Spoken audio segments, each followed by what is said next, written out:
Yan, good afternoon. 24 Basketball League fans. Yan, kasama po natin ngayon ang mga head coach po ng kanilang mga kupunan. Unahin po natin ngayon ang ating head coach po ng Black 7 Ballers. Walang iba kundi ang head coach na si Coach Henry Mercadero. Yan, maganda nga po Coach. Good luck po sa game ninyo. Expectation nyo this quarterfinal at ano po yung team preparation ninyo? Ang team preparation namin, sana manalo kami sa game na to. And then, pasalamat ako sa nagbuo ng mga palaro na to. And then, good luck din sa LG3 na makakalaban namin. Ayun, package na po, no?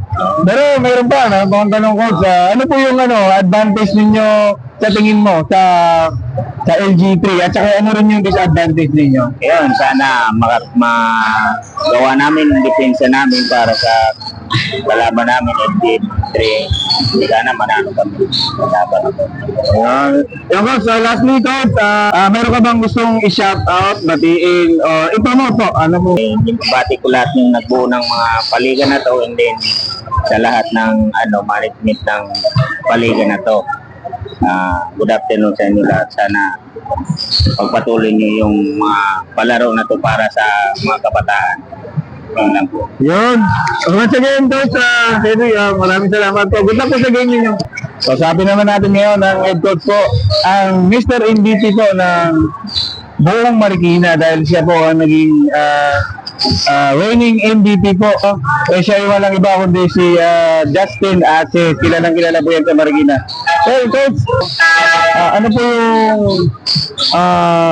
expectation niyo this quarterfinals? Ano po yung team preparation ninyo?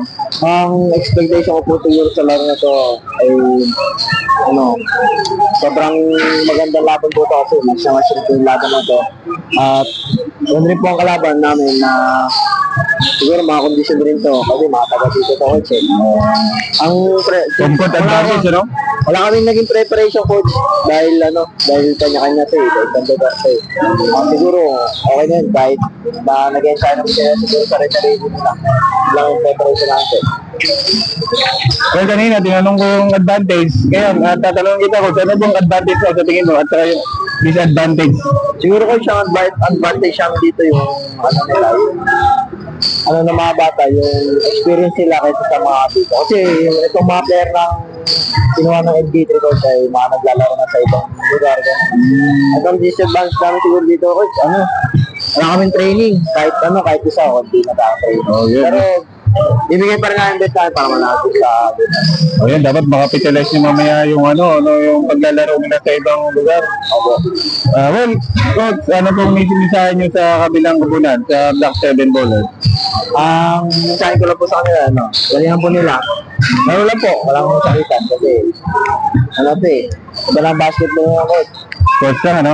Coach kailangan talaga promote talaga palagi yung spirito ng sportsmanship. Well, lastly, Coach Justin, mayroon ka bang gustong i-promote, pasalamatan o i-shout out?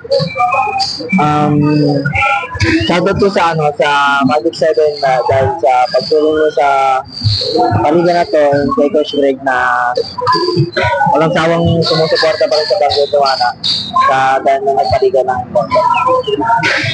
Ayan Coach, maraming salamat. Good luck sa laban ninyo. Sana manalo kayo.